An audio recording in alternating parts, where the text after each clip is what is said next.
Este fic no me pertenece, pertenece al usuario Parcasius de la página fanfiction.net, link a su perfil en la descripción.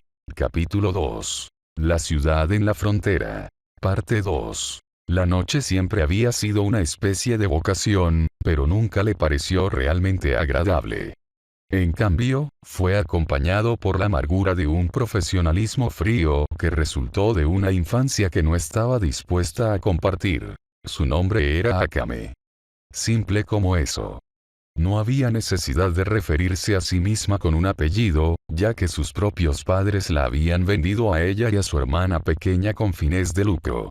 Por otra parte, podía entender por qué lo habían hecho hasta cierto punto con solo mirar el estado actual del imperio, la superpotencia del mundo que cuenta con vastos territorios y riquezas. Tierras fértiles, ricos recursos naturales de frutas y bayas, e incluso establecimientos idílicos a orillas del lago, habían creado un panorama extenso de un reino ideal. Sin embargo, fue una mentira. No importa cuán cierto haya sido antes, el imperio actual estaba en un estado de decadencia incurable.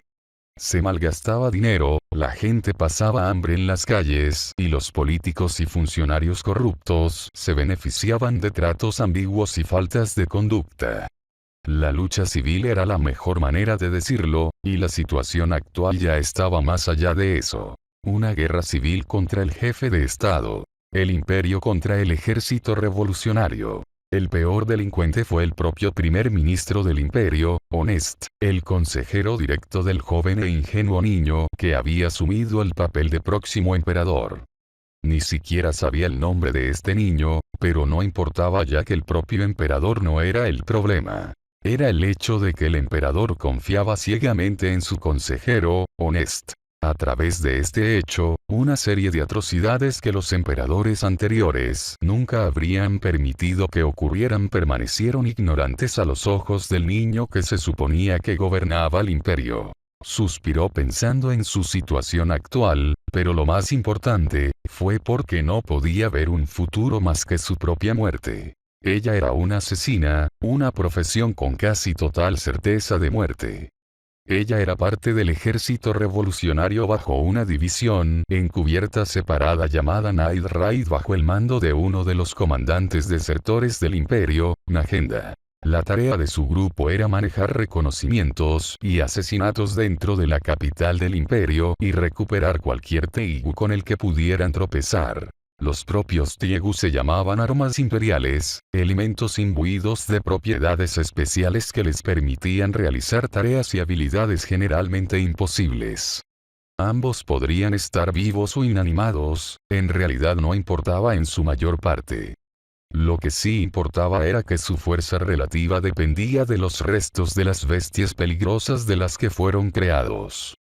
Cuanto más fuerte era la bestia peligrosa, más letal creaba el Teigu. Habiendo hecho 48 en total, varios Teigu se habían perdido a lo largo de los años debido al conflicto, pero en general, cuanto más Teigu poseía un bando, mayor ventaja obtendrían. En este caso, esto estaba directamente relacionado con la fuerza central del ejército revolucionario y, como tal, tenía un significado para que Night Raid contribuyera directamente. Ella misma era la dueña de uno. Murasame, la hoja cuyo corte significaba una muerte segura. Un arma tipo katana. Era de un elegante color negro, y cualquiera que fuera atravesado recibiría una maldición venenosa que se esparciría por todo el cuerpo de la víctima. De esta manera, detiene el corazón en cuestión de segundos. La cantidad de personas que había matado por su borde ya era suficiente para que se hubiera adormecido. No habría redención cuando ella muriera. Todo lo que la estaría esperando era un infierno adecuado para los pecados que había cometido en su vida, pero no le importaba en este momento. Aterrizó suavemente en el suelo boscoso del camino desgastado creado por los comerciantes y viajeros errantes, y lentamente se cubrió la cabeza con una capucha. Fue en medio de la noche, la luna arriba brillando desde el dosel del bosque. El sonido de insectos y roedores corriendo resonaba a su alrededor, haciendo que sus oídos se movieran de vez en cuando, ya que estaba acostumbrada a detectar movimientos sutiles.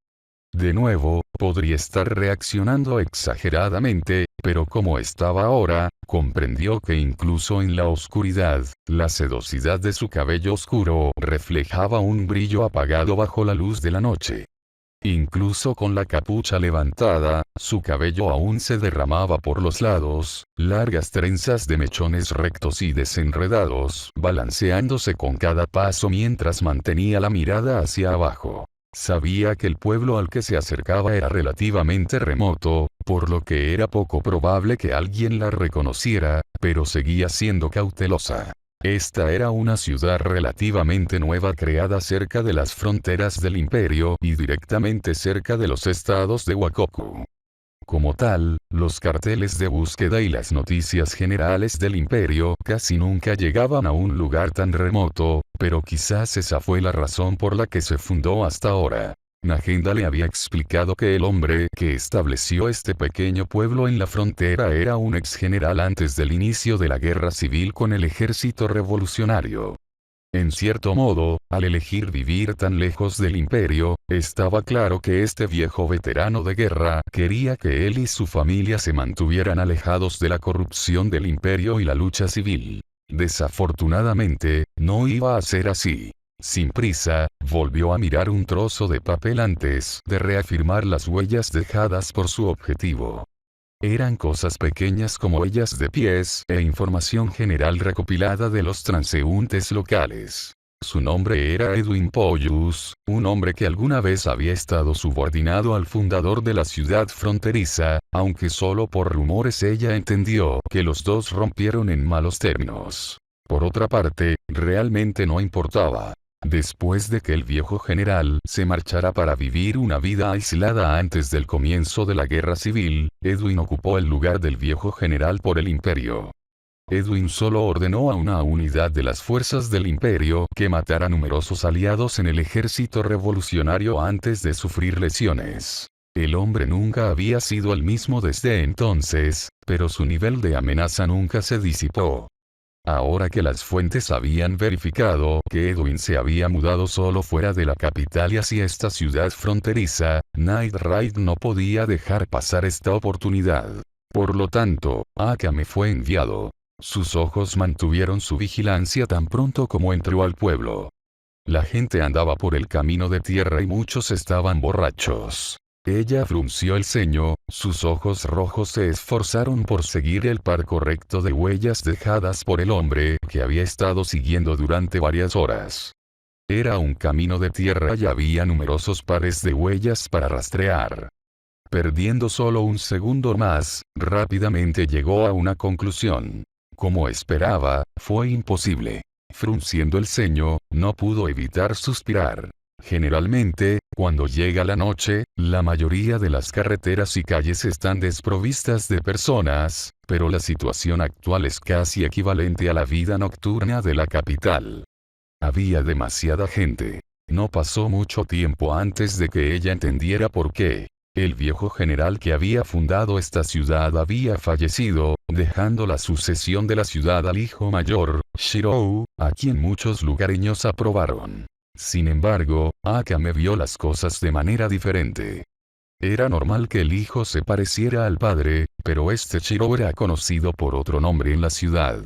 Un sanador local. Un hacedor de milagros que podría salvar a otros del borde de la muerte. Incluso había habido una historia en la que un hombre había atravesado el pecho con una espada, pero resultó bien al día siguiente. Frunció los labios, el movimiento hizo que se formaran hoyuelos en sus mejillas. Esta historia era incomprensible para una espadachina como ella, porque entendía cuánto tiempo tardaría en sanar una herida de arma blanca.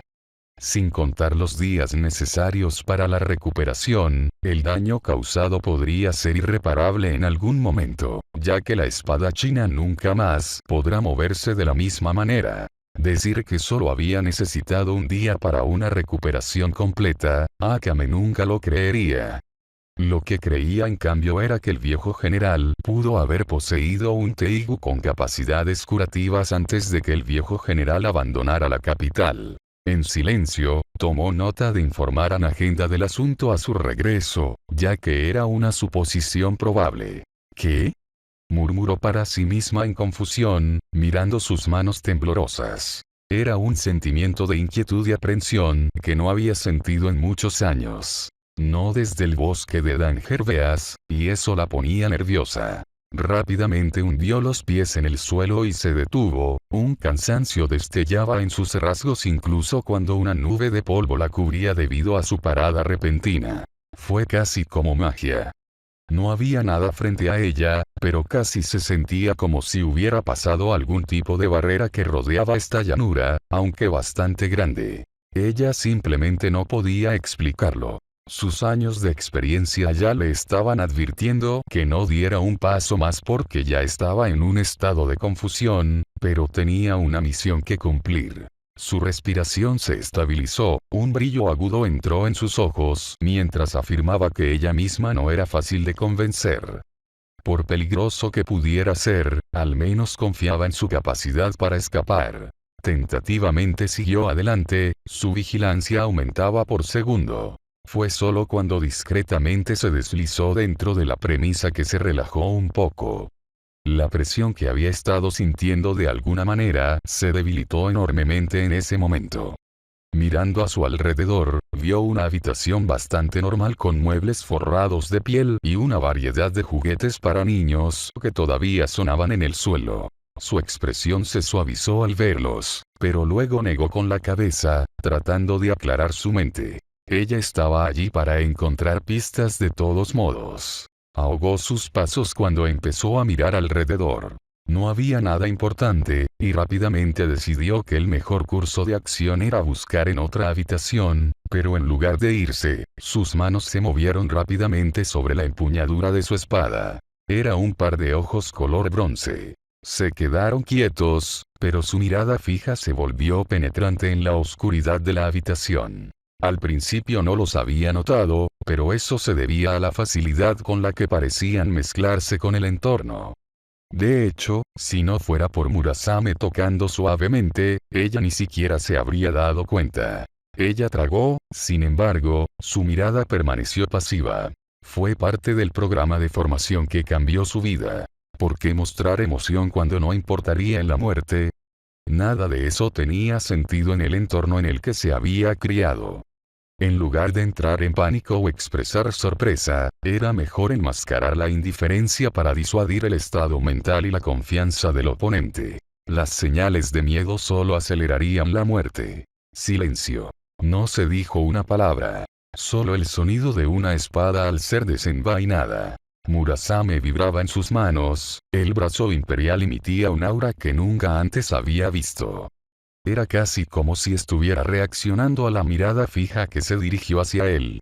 Zarcillos negros de aura mágica se extendían desde él, teñidos de rojo de una manera provocadora. El sudor comenzó a humedecer sus palmas, pero su agarre en su espada permaneció tan fuerte como siempre. El hombre frente a ella claramente no era su objetivo, pero este hombre ejercía una presión que era inimaginable.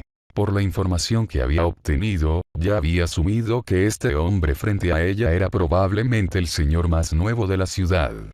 Hijo del viejo general del imperio. Shirou sí recordaba. Sabía que su situación no era buena. No había forma de que pudiera simplemente explicar que estaba buscando a Edwin después de entrometerse en la casa de otra persona en medio de la noche. Por lo tanto, no dijo nada, contemplando en silencio para sí misma las posibilidades de noquear a Shirou y luego escapar. Como Shirou era simplemente un civil a pesar del aura que poseía, estaba casi segura de su propio éxito. Se había entrenado durante años y experimentó algunos de los desafíos más duros.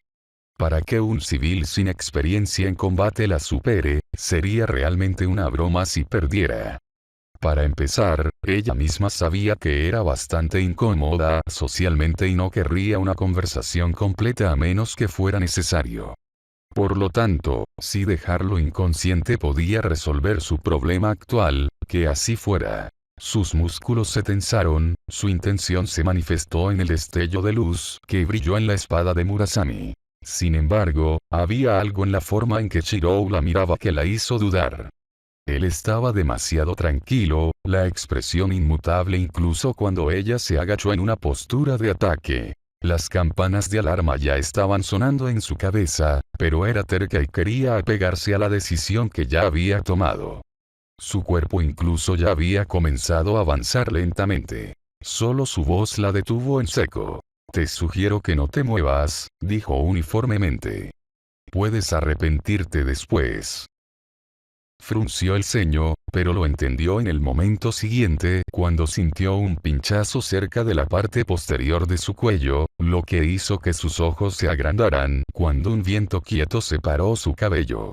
Todo resultaba demasiado familiar. Una sensación que era difícil no determinar. El punto frío de una hoja. Sin embargo, fue imposible. Estaba segura de que lo habría detectado si alguien se le hubiera acercado sigilosamente. Había entrenado demasiado tiempo para no hacerlo. Incluso hasta ahora, nadie que ella conociera poseía ese nivel de habilidad. Lentamente, se dio la vuelta, sintiendo su cuerpo entumecido mientras miraba fijamente larga y duramente, una expresión aburrida se abría paso en su rostro pálido seguida de una seriedad que no podía explicarse con palabras. Porque una espada permaneció flotando justo detrás de su cabeza. Muchos de ellos flotando en la oscuridad. Al final, ¿qué tipo de Teigu era este? Era la única explicación en la que podía pensar antes de darse cuenta por completo de su situación. No estaba segura de sus posibilidades de ganar, pero no había necesidad de arriesgarse contra un Teigu desconocido cuyo portador puede que ni siquiera sea un enemigo. Era solo que la situación era realmente demasiado incómoda, y prefería no dar explicaciones. Aún así, impotente para evitar una confrontación, ya no pudo guardar silencio. Esto es un malentendido, admitió de mala gana, enfundando la espada y voz monótona. Gracias por leer. Patreon.com/Parcasius. La próxima actualización es el Oliman mañana. Aún así, tenía sus prioridades y ahora mismo estaba localizando a Edwin. Mirando a su alrededor y esperando hasta que la multitud se hubiera reducido, se dirigió silenciosamente a los tejados, decidiendo moverse al azar en busca de alguna pista. Sin embargo, sus esfuerzos resultarían fructíferos después de 3 agotadoras horas de vigilancia constante. Huellas. Profundo y grabado con un diseño particular en la planta de los pies. Un patrón entrecruzado que se cimentó en el barro y conducía a una sola casa al final de la calle en una parte distante de la ciudad. Hizo una pausa, analizando mentalmente el mapa de la ciudad que había desarrollado inadvertidamente en sus 3 horas de exploración. Si entendía las cosas correctamente, entonces el edificio al que había ido Edwin era la casa del viejo general. Independientemente, su expresión permaneció en blanco, una belleza fría pero seductora que sin saberlo atraía las miradas enamoradas de algunos de los jóvenes borrachos cercanos. Pero cuando estos jóvenes parpadearon, Akame ya se había ido. Podía entender por qué Edwin querría visitar al viejo general ya que el viejo general había sido el mentor de Edwin, pero también sabía que los dos todavía estaban en malos términos. Simplemente no tenía sentido para ella, pero no cambiaba lo que tenía que hacer. Había perdido a Edwin durante un par de horas y necesitaba investigar para descubrir algunas pistas sobre su paradero. ¡Qué problemático! Mentalmente, no pudo evitar preguntarse por qué no pudo haber sido un poco más rápida para interceptar a Edwin antes de que llegara a la ciudad. Todo hubiera sido más fácil. Un solo oponente en la oscuridad de la noche. Un escenario 1 contra 1. Realmente lamentaba que se hubiera convertido en un juego del gato y el ratón. Sabía que era inútil lamentarse por el asunto, pero una parte de ella preferiría comer su cena en ese momento en lugar de hacer su tarea actual. Aún así, ella era una profesional y rápidamente se dirigió al edificio. Era viejo, pero más grande que los demás porque era la mansión del señor de la ciudad. Se construyó principalmente con ladrillos y piedra y se aisló con un tipo de arcilla compacta que se extendió en una capa debajo del techo de paja exterior. Justo cuando entró en la premisa real, de repente se puso rígida. Un escalofrío pareció viajar por su espalda, la piel de gallina se extendió por su piel.